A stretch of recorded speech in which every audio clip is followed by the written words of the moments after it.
우리가 피곤하고 낙심되는 이유에 대해서 계속 살피겠습니다.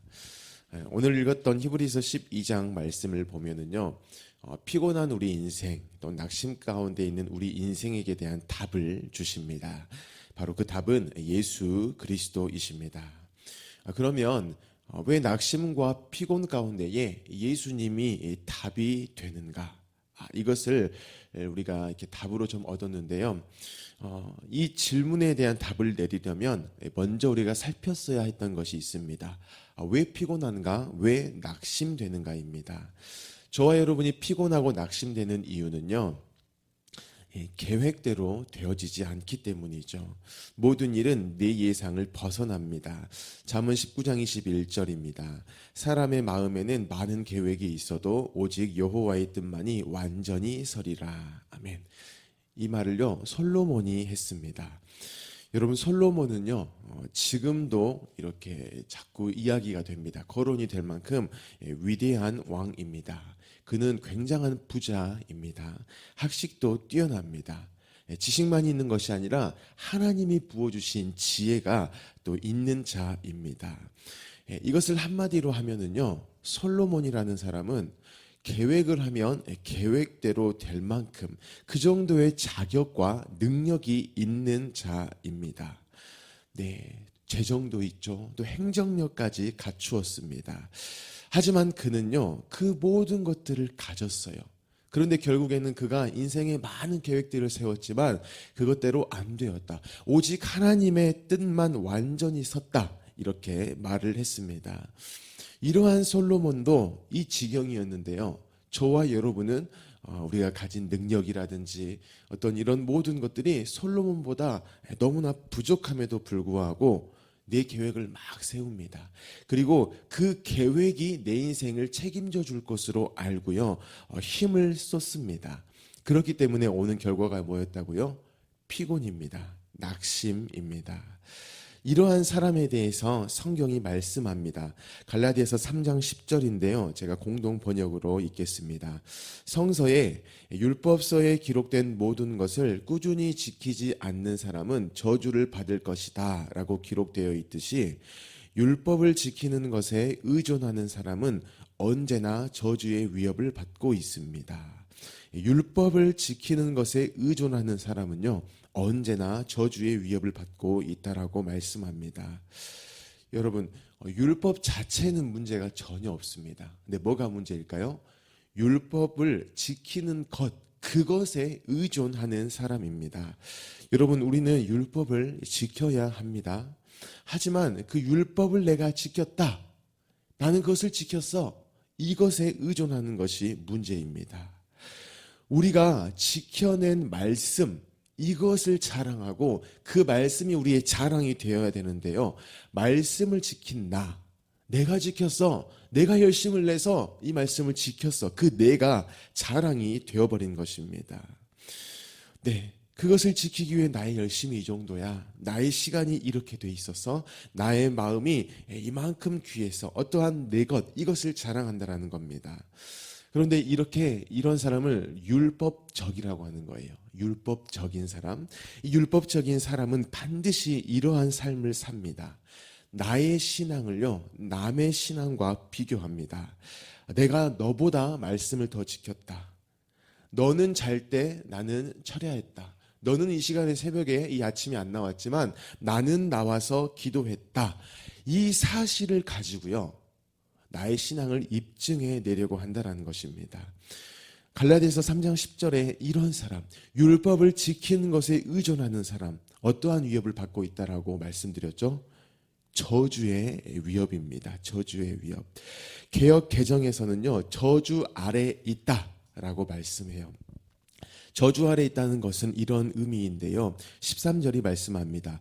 그리스도께서 우리를 위하여 저주를 받은 바 되사 율법의 저주에서 우리를 속량하셨으니 기록된 바 나무에 달린 자마다 저주 아래에 있는 자라 하였습니다. 여러분, 나무에 달려있는 자예요. 저주 아래에 있는 자, 십자가에 달렸다라는 겁니다. 이때의 십자가에 달렸다라는 것은 우리가 십자가의 진리인 내가 예수님과 함께 십자가에 죽었다, 달려있다, 이것을 말하는 게 아니에요. 내가요, 예수 없이 십자가에 달렸다라는 겁니다. 죄인으로서는 감히 해낼 수 없는 그 구원의 일을요, 내 스스로 해보려 하는 것, 그 일에 애쓰는 것. 즉 하나님만 하실 수 있는 일들에 대해서 내가 할 수 있어 라고 고집 피우면서 애를 쓰는 사람을 저주 아래에 있다라고 말씀합니다. 예, 죄에 대해서 이미 해결을 하셨어요. 예수 그리스도로 해결을 하셨는데요, 그 예수님에게서 벗어나 버린 자가 바로 저주 아래에 있는 자입니다. 그런 사람은요, 아무리 말씀을 지켜도 또 누가 봐도 이 사람 신앙은 반듯해 라는 것으로 이렇게 계속 칭송을 받아도요, 그 스스로는 끊임없는 죄책감 가운데 삽니다. 그런 사람은 회개해도요, 기쁨이 찾아오지 않아요. 단순히 그냥 그 죄를 내가 스스로 벗어나기 위해 애쓸 뿐입니다. 말씀을 내가 더 지켜봐야지, 더 지켜봐야지, 더 지켜봐야지, 그 지킴의 어떤 결과로서 자유함을 얻어보려 한다는 것이죠. 하지만 절대 안 됩니다. 그래서 피곤합니다. 낙심됩니다. 예수 안에 있지 않기 때문입니다. 말씀드렸다시피 이 낙심되고 또 포기하고 피곤한데요, 그것에서 벗어날 수 있는 것은 오직 하나님 말씀 안에 있는 우리 인생을 볼 때인데요, 그 하나님 안에 있는 우리의 인생을 안 보는 것입니다. 하나님의 열심이신 예수 그리스도의 십자가의 정도를 내가 해내려고 하기 때문에 허덕이고 지칠 수밖에 없다라는 것이죠. 여러분, 애초에 안 될 일에 대해서 이렇게 애를 쓰시지 않았으면 좋겠어요. 그 인생은요, 가랑이가 찢어져도 100번 찢어지는 것이 당연합니다. 그런데 이러한 우리의 어떤 율법적인 삶, 이것은 어떤 교회 안에서의 있던 이런 모습들만을 뜻하는 것이 아닙니다. 여러분, 율법은요, 우리의 삶 가운데 주신 말씀입니다. 그러므로 율법적인 삶은 내 인생을 내가 책임지려 한다는 것이죠. 내가 한 것을 의존해서 하나님, 저 이렇게 잘했어요, 하나님 인정해 주세요 라고 말하는 인생입니다. 곧 내가 한 것이 내 인생을 책임질 것으로 알고 사는 삶, 그게 율법적인 삶입니다. 그래서 이렇게 17절에 말씀해요.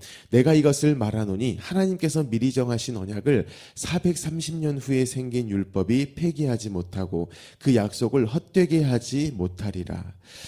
우리 인생은 우리가 책임질 것이 아니라 하나님이 책임지신다라는 겁니다. 심지어 저와 여러분이 율법적인 삶을 계속 살아가도요, 하나님은요, 그 일에 대해서 너희 이제 끝이야, 너희는 그렇게 살았으니까 내가 버릴 거야, 내가 지금까지 애썼는데도 또 율법적인 삶을 살아? 또 네가 네 인생 책임질 걸로 알고 살아? 너 끝이야 라고 하실 수 없다라는 거예요. 율법보다 430년 앞선 게 있답니다. 뭐라고요? 언약입니다. 그 언약의 현장을 보면요, 쪼갠 고기 사이로 하나님께서 지나가셨어요. 그 말은 내가 계속해서 너희의 인생 가운데에 약속대로의 일을 할 때에 곧 예수 그리스도가 다시 재림하시고 하나님의 나라가 완성되실 때까지 이 언약은 유효해 라는 것입니다. 우리에게 대해 또 말씀하시죠. 다시 한번 십자가로 나아가 봐라. 너를 인정하는 근거인 예수 그리스도, 그 예수 그리스도가 너를 위해 행하신 일인 십자가로 또 나아가 봐라. 너는 예수 그리스도의 십자가로 공로로 말미암아서 인정받았다.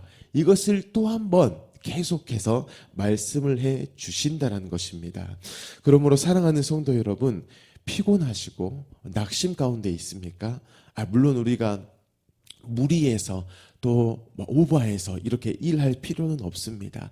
하지만 인생 전체에 대해서 이것은 내 책임이야, 내가 이것을 이뤄야 해, 내가 애 안 쓰면 우리 가정 망해, 이런 어떠한 나 스스로의 열심만 살아가고 있다라면요, 즉시 해야 될 것이 있습니다.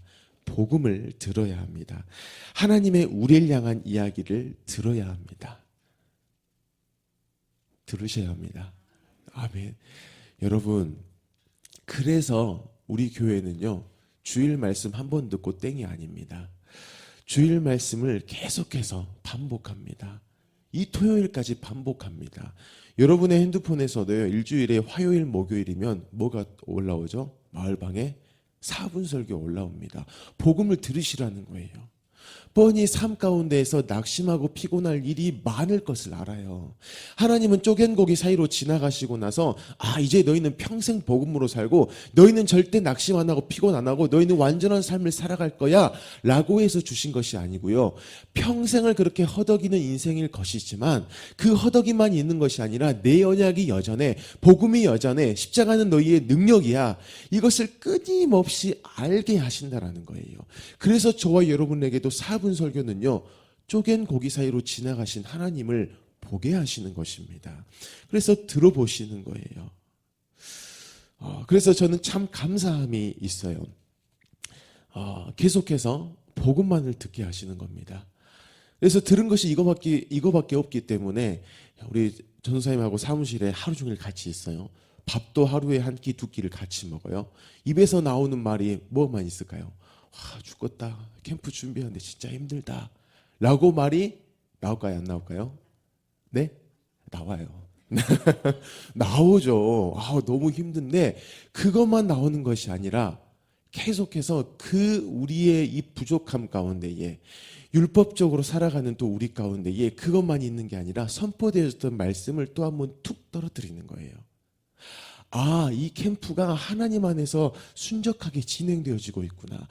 여전히 쪼갠 고기 사이로 지나가신 하나님의 그 헌신이 이 캠프 가운데도 함께 하시는구나. 이것을 알고요.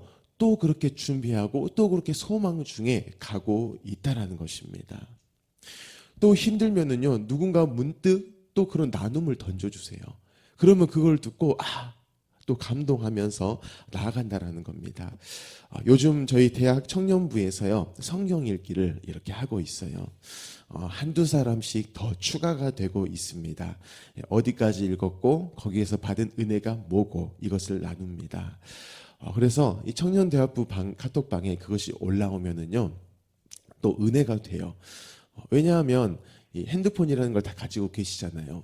그러면은 틈만 나면 봅니다. 말씀도 보기도 하지만 이렇게 유튜브에 쇼츠라든지 또 인스타그램의 릴스, 이렇게 우리의 눈과 마음을 빼앗을 것이 언제나 내 손에 있어요. 그것이 우리를 부릅니다. 그럼에도 불구하고요, 청년들이 시간을 냅니다. 그리고 하나님의 말씀을요, 읽어요. 묵상해요.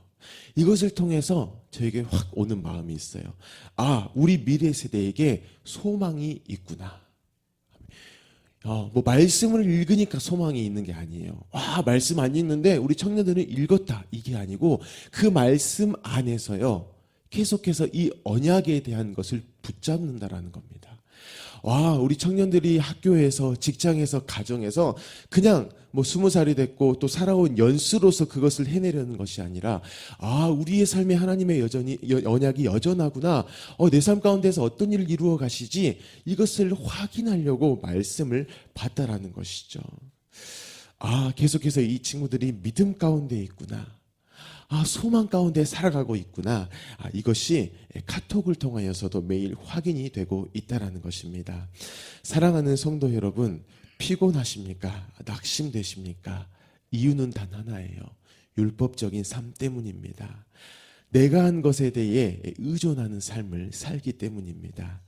다시 예수 그리스도께 집중하시기를 바랍니다. 그 실제적인 방법이요, 설교를 다시 듣는 거예요. 순모임하는 겁니다. 4분 설교를 들어보는 거예요. 또 성경 읽기를 하는 것입니다. 그때에요, 저와 여러분에게 오려던 낙심됨, 피곤함, 이것은요, 겁을 먹고 도망가게 될 것입니다. 오늘 하루도 이 하나님의 말씀 안에서 이 승리를 맛보는 저와 여러분이 되기를 예수님의 이름으로 축복합니다. 아멘. 우리 주신 말씀을 가지고 이 시간 함께 기도하겠습니다. 하나님, 오늘 하루를 살아감에 있어서 하나님의 신실하신 약속, 그것을 우리에게 이루어 주시옵소서. 그 약속을 기억해내게 하시고 그 약속을 읊조리게 하시고 그 또한 약속을 기도로서 받고 하루를 살아내게 하십시오. 그로 말미암아 하나님을 경험하는 하루 되게 해주십시오라고 기도하시고요. 우리 성도님들의 가정과 직장을 위해 기도하여 주십시오. 내일 선교 주일로 예배합니다. 하나님의 이 세계를 경영하시는 것에 대해서 듣게 하시고, 또한 이 선교에 대해서 가슴 뛰는 시간이 되게 하여 주시고, 선교에 대해서 기쁜 마음으로 함께 동참하는 은혜의 주일 되게 해 주십시오라고 기도하시길 바랍니다. 우리 미래세대 겨울 캠프 다음 주 월요일부터 진행됩니다. 기도 제목을 또 보시면서 기도하시고요. 우리 담임 목사님의 건강과 성령의 충만함과 또한 가정을 위해서 기도하시기 바랍니다. 우리 나라를 위해서, 민족을 위해서 기도하여 주시고요.